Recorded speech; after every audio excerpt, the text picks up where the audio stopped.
Nilipat ko siya galing dun sa sala kasi napakakapal na ng dahon pero ayoko siyang iripat.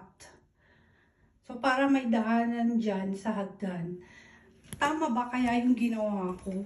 Kasi ganito ginawa ko eh. Oh. Nilagyan ko ng plastic dun sa katawan niya para hindi siya mabuhaghag. Yan, tapos may araw dyan. Para gumanda pa rin siya. Ang dami niya na yung dahon, super.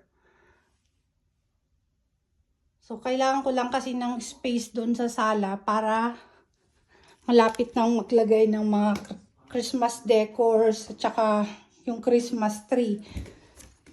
So, nandito siya sa may landing papuntang 3rd floor.